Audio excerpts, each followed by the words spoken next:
From VTV Channel 6 Studios in downtown Vernal, this is Local Point with your host, Chris Piner. Welcome to Local Point, sponsored by Ashland Regional Medical Center. I'm Devin Caldwell, in today for Chris Piner. Have you ever heard of noxious weeds and wondered, what is that? Well, today we're here to answer that and a few other questions you may have about weeds. Joining us in the studio today to talk about these nasty little weeds is the basin's best source for weed management, Nathan Belliston, with the Uintah County Weed Department. Welcome, Nathan. Thanks for having me. Well, you're welcome. It's great to have you on the show today. So tell us a little bit about what do you do? What is this? I didn't even know there was a weed department. Well, there is a weed department. Uintah County Weed Department is in charge of doing the weed control for Uintah County. We have a relatively small department with 2 employees, myself and my secretary for the year, and then we usually have a couple of seasonal temporaries that come on each summer to help out doing weed control for us. We get our authority to do weed control from the state. The Utah Department of Agriculture and Food is who gives the authority to each county to do weed control. And so we can go around and basically that's our duty is taking care of noxious weeds. There's 2 different categories of weeds. There's noxious weeds and non-noxious weeds. We've got 27 weeds that have been classified in the state as noxious and 2 that we have in the county. The 2 in the county are Russian olive and puncture vine. And we won't go over the 27, okay. But we can put. I usually refer people to the website that we have, uintahweeds.org, okay. Where they can find those weeds and identify them and see what's there. So, great. So, what's a little bit more about the program? Do you go in and have money that's provided, or how does this work? The funding is from the general fund in the county. And basically what that covers is we do several different programs with that funding. The primary program is doing the weed control on the roadsides. We take care of all the maintenance of the right-of-ways for the county. The state has their programs and the cities have their programs, but we do the county right-of-ways. Then we have other programs for people, the landowners in the county, where we can go in and help them if they need it. We encourage people to take care of their own, but if people do need help, basically the one thing that we do is primarily non-crop land, which includes pastures, perhaps rangeland up on the mountain that private people have in their possession, where we can help them control weeds. We don't do residential lawns and things like that. Oh, okay. So you're saying that it's more of you'll go out and do wilderness areas also that's owned by the county? Well, it's owned by, say, a government entity, or even like up on Diamond Mountain. There's quite a bit of private land up on Diamond Mountain that we've done work on in the past. And so primarily we contract out with private individuals, other government agencies such as the Utah Division of Wildlife. We've done work with them cooperatively. We've done work for the BLM and a few other agencies. Okay. But a lot of our work is on county ground, which is, like I said, primarily the right-of-ways. Do a lot of that. If you see the weeds dying on the roadsides, I did that. I'll take credit. Okay. So what does your typical day consist of? Well, when we have through the growing season, typically from May through October is when we do most of our weed control efforts on the ground. I will go out and do the roadside maintenance. We'll control the right-of-ways, which consists of anything from the pavement all the way out to the fence line. And that could be anywhere from 2 feet to 25 or 30 feet of ground that's between the road and the fence. And so we'll concentrate on all the broadleaf weeds that are in that area, noxious and non-noxious there. Then the seasonals that I have hired on each year will typically go out and help the private landowners with their, I do some private as well, but they are the ones typically who do the private weed control, where they'll go out for a landowner who needs some help. Well, great. That sounds do like weed it's control there. a pretty busy day. Yep. Well, when we come back, Nate is going to give us some fall weed control tips and describe why we should use surfactant and what that is.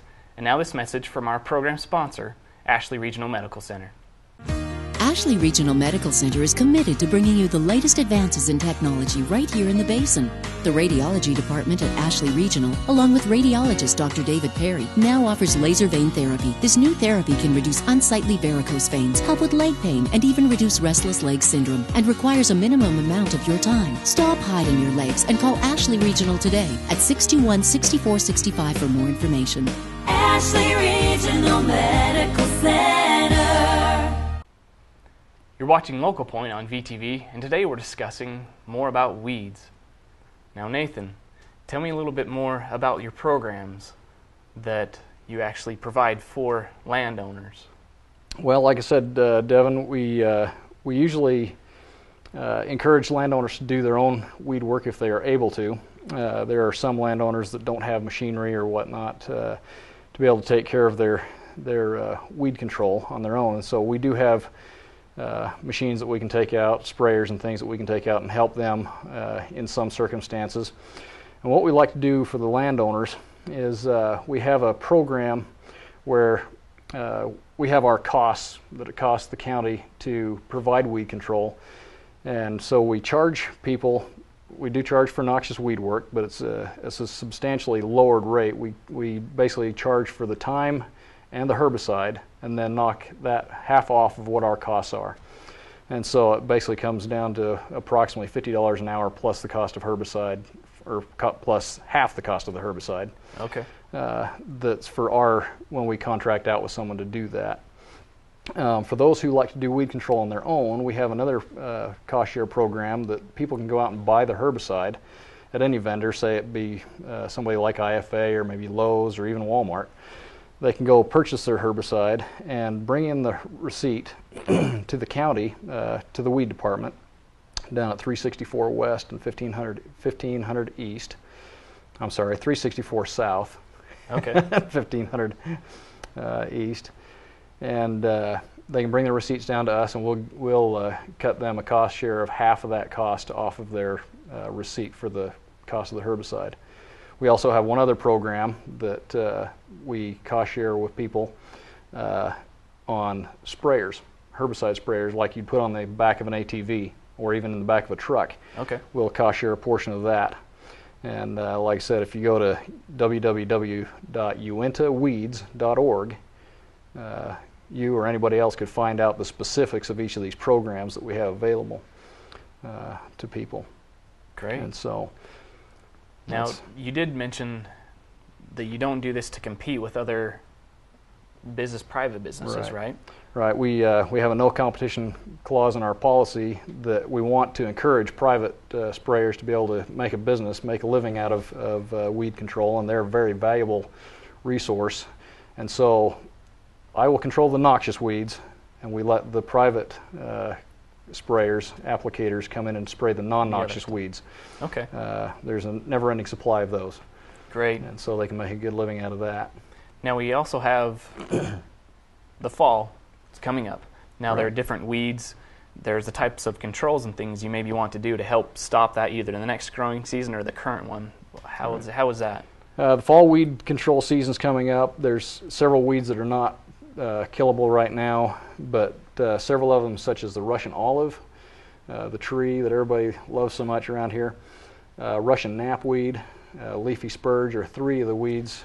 Also field bindweed or morning glory are weeds that are very killable as the fall progresses and the frosts come on to kill them. These are perennial weeds that take all their nutrients as well as herbicides that are applied down into the root, and so it's a very highly effective time to kill these weeds.